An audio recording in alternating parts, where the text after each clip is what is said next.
Good morning, everybody. It's Gene Harris, your friendly neighborhood police chief. I want to welcome you into the month of February. Happy Valentine's Day to everybody. I'm still going to be the happy neighborhood chief, but I won't be Cupid. You guys will have to handle that one on your own. So good luck with that. Anyway, I want to give you a quick COVID update. We are still working at 100% of our service, providing that service delivery to the folks of the community. So again, as I start every message, I want to thank those people in the community who have really gone above and beyond in making sure that they are voluntarily complying with all of the rules and regulations and keeping the numbers down, keeping the COVID numbers down for this city. I really appreciate that.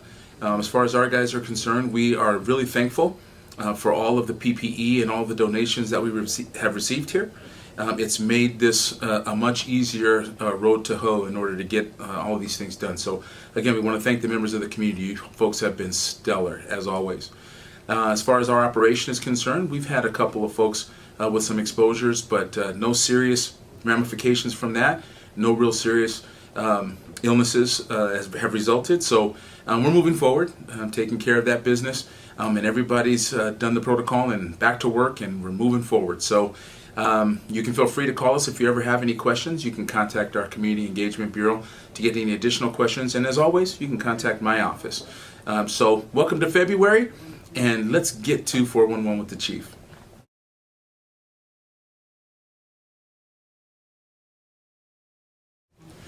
Well, need is a relative term. I'd like to think that we should be utilizing any tool that we can utilize to ensure transparency. There's nothing within the city operations that we need to hide. And in fact, we should be actively seeking out opportunities to engage the community and demonstrate to the folks, the visitors, the residents, and the businesses here that we are conducting ourselves in the light of day and ensuring that whatever changes need to be made, we make those changes, that we're constantly trying to provide that knock your socks off service. So again, need is a relative term, but certainly it's desirable to have mechanisms in place that can ensure that we're doing the things that this community expects. And we intend on doing that from now until, and making sure that we are servicing you in the way that you expect to be serviced. So we appreciate any efforts to kind of get to that end.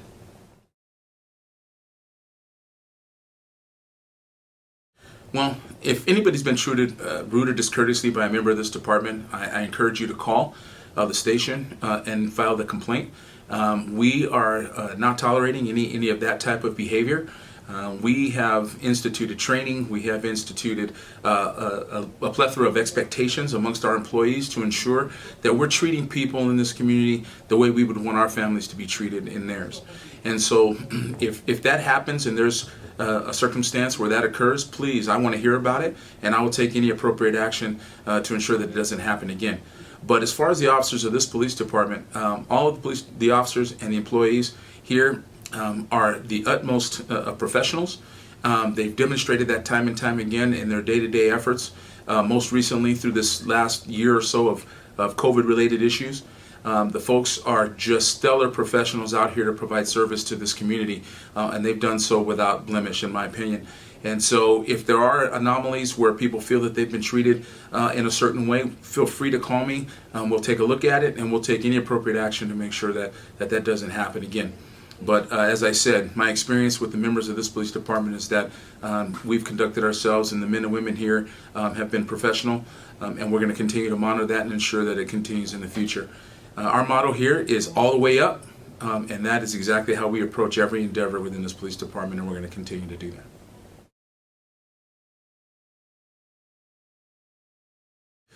Well, we have an actual bureau that has the word engagement in it, and that's not just to use it as a buzzword. Our Community Engagement Bureau is really an outstanding group of folks who their entire job is all things community.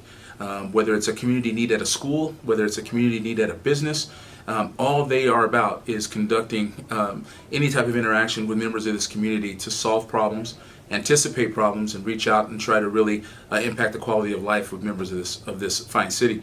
But as a whole, our police department has kind of changed our philosophy a little bit and gone away from the absolute enforcement mentality that has kind of gone, run through the ranks of police departments, and we're trying to move it back to a community-centered approach where we want to hear from folks We want to talk to people so that we know how to apply what it is we need to apply to ensure that quality of life, free from fear of crime and all the things that go along with the community policing model. So we want to make sure that we're addressing any complaints, any concerns.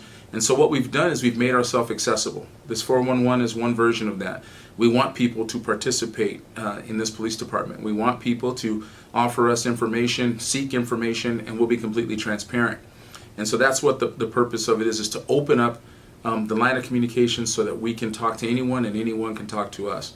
So I urge folks to get in touch with our Community Engagement Bureau for any questions about what's going on in San Gabriel. And as always, you can contact my office. We will certainly talk to anyone at any time. But look at the watches that we have out there. The watch commanders are out there running their teams and really engaging the community with ideas, beautification ideas, other types of ideas as they run through their shifts to get people to really feel good about being in contact and with the police department and who it is that's serving them. So there are numerous ideas out there, probably too many to go over here on a recorded message, but please, I urge you to call us and ask any questions that you have. Come on in and go on a ride along if you like. We are here to serve you, and we're going to continue to do that, like I said, in a knock your socks off fashion. Hello, this is Greg DeVink, the Public Works Director and City Engineer for the City of San Gabriel, and this is the February update of 411 with the Chief. In the world of Public Works, we have ongoing progress with our street paving contract. Unfortunately, the weather's getting cold and rainy and snowy in some parts, and that has 4 more days of slurry work to go down, but they can't do it in cold weather and rainy weather. The product just won't cure and adhere to the road properly, so I'm not sure when that will start again, but as soon as weather warms up, they'll be back in town and continuing. So there's only 4 days left of that, followed by some paint markings on the new slurry, and the city will be doing some of the paint markings in part of the project, and the contractor will be doing some of the markings in the other part of the project, and I'll explain that in a minute with the map. The Smith Park restrooms have finally been opened to the public, so the porta potties are gone and the new restrooms are open and available. There's minimal finish work to still be done in the back storage room and the staff room, but the restrooms are complete. It's got new graffiti coating around the outside, a new hedge planted, and it came out really nice at a huge cost savings. It was in the city's budget book, it wasn't funded, but there was an estimate of $445,000 several years ago to redo the bathrooms entirely, and we did it in-house with staff, and our material costs came out to around $30,000. So over a $400,000 savings to the city to do it ourselves. So that was a big success. After that, the same staff moved over to the police station carport to re-roof it. And again, I had a video last week, and I'll try to go out and shoot a video for the next, for this presentation. And we have the new roof down. It is waterproof before the rains came, and there's still more work. We're intending to pressure wash underneath and repaint it and just spruce it up and make it look nice. But again, our material costs were around $5,000, and we had a roofing estimate of $42,000 for the same job. After that, the staff is going to go to the South Fire Station and begin remodeling one of their older, worn-out bathrooms. We took delivery of a new sewer line inspection camera truck yesterday. So that's a big deal to us. It took over a year from ordering it to being delivered. It is another tool we will use to not only inspect sewer lines for when there's a problem and better evaluate the need and the repair. On top of that, there is a state mandate that we have to video inspect every sewer main we have, 72 miles of sewer mains, every 5 years. So every line every 5 years.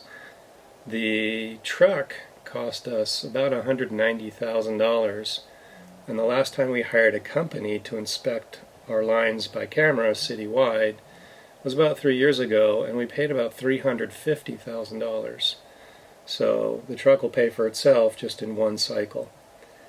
And we have the added benefit of having our own truck. When we do have some unknown problems, we historically have hired another company to come out with a camera truck and see what's going on for us. Now we can do it ourselves. We've had a bit like everywhere, we've had some COVID cases come through our staff. It's hurt our productivity a bit. Several staff came down with it. For the most part, it was not spread at work. They picked it up outside of work and then went into mandatory quarantine.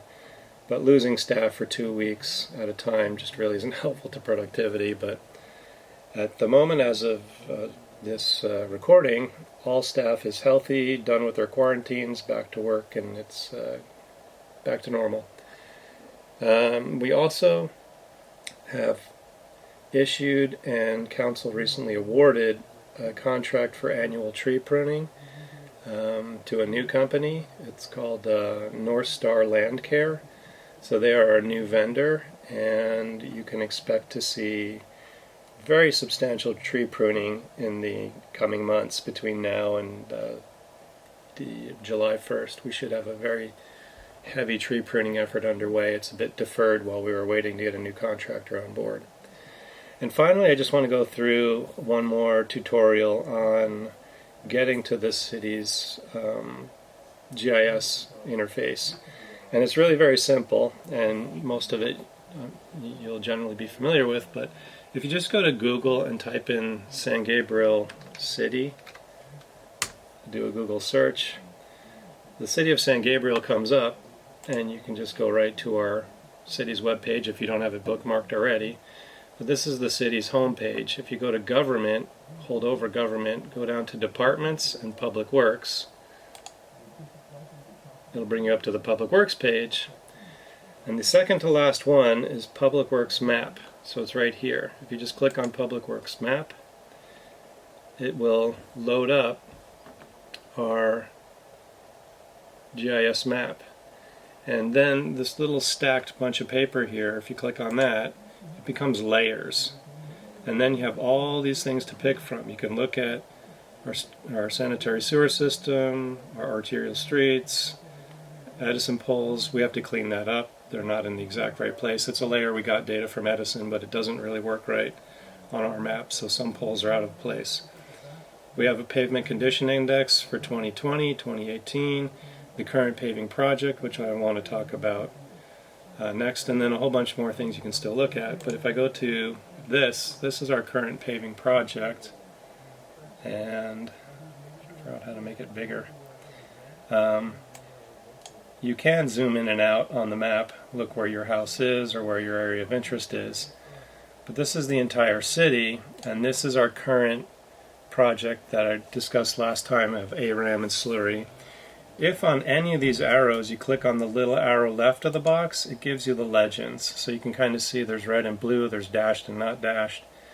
So the solid red lines is the ARAM, that's the more thorough process of hot rubber and hot aggregate spread down and rolled in, and then we slurry over everything. So every colored line is slurried. But if you zoom in anywhere, you can kind of see what's going on with street names.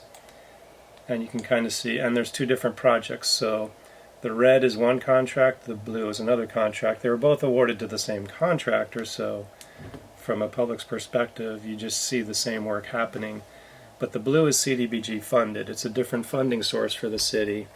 And on the blue streets, we didn't pay for the paint work on the road, the stops and bars and crosswalks and such. So on the blue streets, the city will be restoring paint. On the red streets, the contractor will be restoring paint. So this is just another quick tutorial of how to get to our map, how to look up things. Separate from the paving project, we have, here's a pavement index map. Every 3 years, we are required to evaluate all our streets by condition, and we went in and color coded them. And you can kind of see if I click the arrow, whoops, this arrow, what the different colors mean. So red is a bad street, green is a good street, and the colors in between vary. So 0 to 20 is really a very degraded street. It's in terrible condition. 80 to 100 is from very mild cracks to brand new pavement. So you can kind of see on this map the city's got a variety of 1/3 good, 1/3 medium, 1/3 bad. And we are trying to get a handle of this. In our current project, what's neat to do is I have the 2018 condition map on right now. We've updated the 2020 map to incorporate the streets we're currently upgrading. And we're not going after the worst streets right now with this project. We're trying to slow the degradation of the medium streets with this project. The next project, which I'm hoping will hit construction around July, is going to attack a lot of our very bad streets. We will have more money for it. We'll be doing a more thorough, expensive process. And that will make a huge dent. But what's fun for me in my world is I've upgraded the 2020 PCI, you can kind of see right here above 2018, to incorporate the current project. And if you click on that, you can kind of see the map changing.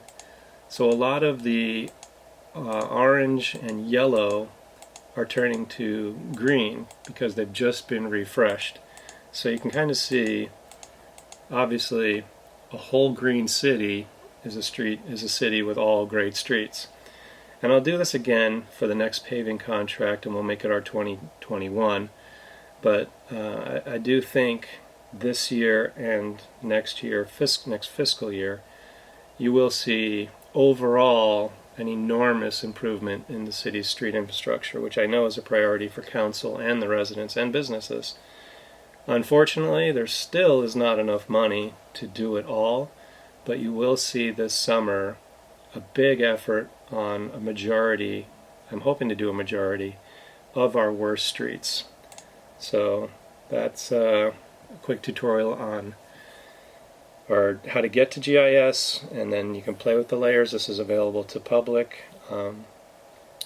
And so I should be going out shooting a few more videos for you that will be attached after this, and I look forward to seeing you in the city next time. And I'm up on the roof of the carport again, and you will see that the cap sheet has been fully installed right before the rains of the end of January or second half of January. And we do have to put a little piece of flashing back on this wall connection here, but the roof is watertight. It rained yesterday and no water came through. And we are also planning to construct an addition to the police station in the area of this carport here, and that'll be happening hopefully next summer. And that is one project going on, done with 100% in-house staff and much cheaper than hiring out. And right now I'm at Roosevelt Park, where we have just finished installing a new small playground. And so it is actually still closed to the public, not for the COVID county health order, but for waiting on an independent third-party certification that it's all installed properly and meets all playground safety guidelines. But the installation is complete, and by the time you see this video it should be open. The installer has already been hired and scheduled, so I think he'll be out this week or next week, and then this park will be open to the public. And this also was an installation that was funded by a program called Kaboom, which is an organization that generally gets companies to donate towards play equipment. So this playground here did not cost the city anything. So thank you, Kaboom, and your sponsors. This is just our second Kaboom playground in the city, and it's really a wonderful program. And I'm back at Smith Park again, which is just about done. It should be done by the time you see this video. And you can see outside we have planted vines against the building. There'll be 2 more under the windows at the end. They weren't in stock yet. And 1 more rose vine planted in this empty space right here. And they will have pea gravel around the bottom, similar to what's over here. So they'll look all fresh and new. And we have received a second delivery of partitions. So these are awaiting assembly in the men's room, and the partitions in the women's room are being assembled right now. And so we'll go in here. So probably by the end of today, this will be a finished bathroom. We also have the sinks and toilet paper dispensers and hand dryers are all installed. So here's more roses on the front and other vines being planted on the side. The whole building was thoroughly redone to include a new roof, graffiti coating, new paint, all new windows on the back office area. And while I'm here, this is a recently completed street that's with a process called ARAM and slurry. So this street, and if you look at the last month's video, had the gutter ground down about a ½ inch, and then the process of spreading hot rubberized asphalt down on the road, just a liquid layer, then a gravel layer, 5 or 3/8 gravel, which is then rolled to bind the rocks to the hot tar, and the rocks are delivered hot as well in the truck. And then after about a week, a slurry application was put down, and you can see one side of the street, this was put down this week, and one side of the street was put down last week or the week before. And in a week or two, this should all blend as one, but it came out pretty nice. It looks like a much newer street. It is a process that's intended to add about 15 years of life to a medium condition street at a pretty reasonable cost. Certainly a lot cheaper than removing and replacing everything. So that is the update at Smith Park and some of the paving. Actually, I think by the February update, the paving contract should be just about done. They may have some striping to do or some touch-ups, but it's moving along very well right now. Hello again. We are now on Coolidge near St. Albans, and this is where our staff has been troubleshooting a break in a high voltage electrical circuit. And you can see here's where we've stopped working for now to energize this light fixture. But these shorts are very problematic in that the conduit in this city is old and corroded, and we cannot pull the lines through anymore. We can't even pull the old wires out. So we had to trench the street and repair the street, but come all the way back to that point and cross the road to over there as just one leg of the circuit that's shorted out. So sometimes when street lights are out, it really is a tremendous amount of work to get one working. It's not always just changing a bulb. Sometimes it's a short in the lines that are unrepairable, and we have to just replace the entire line. That seems to be all of the questions that we have for today. So just to close out, again, I want to thank the members of this community for all that you've done during this tumultuous time. It is a brand new year. Valentine's Day is coming up, so a lot of positivity to look forward to. Hopefully we'll get to open up some of our community and some of the county areas and get back to some of the normalcy of life. But in the meantime, again, thank you, and we hope to see you all in the future when we start having our 411s in person. So have a great day, and thanks for joining us.